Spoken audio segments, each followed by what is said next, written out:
آخ نه یه بار هست خلا بدنش در اومد هستش. خدا شاهده بد نیست. خیلی عاشق خوره من نخم جمع کنم. آخ جون مادرت در نمیره، نگران نباش سانگ کله میزنه. پایین دیدم خوره دوربینم بذار رو سره بذار اینو جمع کنم. وای اول زد ولش کردم باد شد. نیار روی نخه. جمع کن سری جمع جمع کن سری تو جمع خدا جمع میکنم. وای آها خوب داده؟ آره ماشاءالله. من یه جمعش کنم. ریدم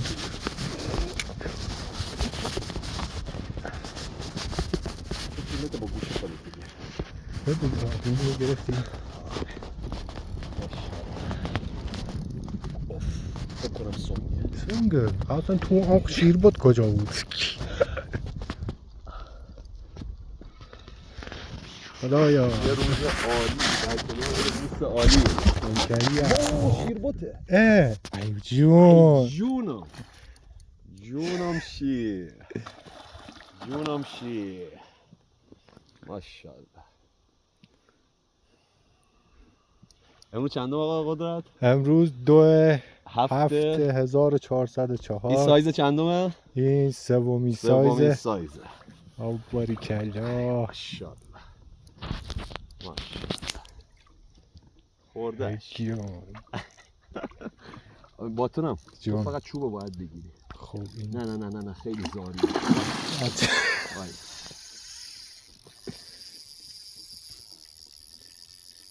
صرف کن یکم صرف این قشرش نکن امید. روزمون تکمیل شد. لایک داداش قدرت. اهلا بیک. اینم یه روز مونده به رفتنم. بختم نرفتی که واقعا. ماشاءالله تو کارتو بکن خودم میارمش. بیا اینجا عزیزم. 8 کیلو و 300 بیا. نه ماشاءالله سایزه. دستمون نخوره. خوب گرفتتش اصلا نگرانش نباش. نگاه لبه پایینشو. یا خدایا. برای خودم یکم ناشیم تو در آوردم. چاک کجایی؟ گاف.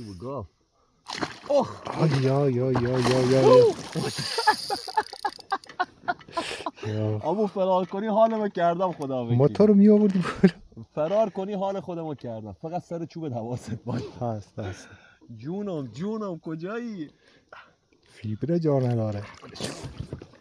نه جوش فالو نکن امید نکنی کار. فیش ماشاءالله. بگیر دور برته. کجا میری عزیزم؟ بیا تو دستم میخوام فیلم ازت بگیرم. داداش قدرت گل. کریم ماشاءالله. این سایز سوم دوستان. یا خدا. ماشاءالله. استوب.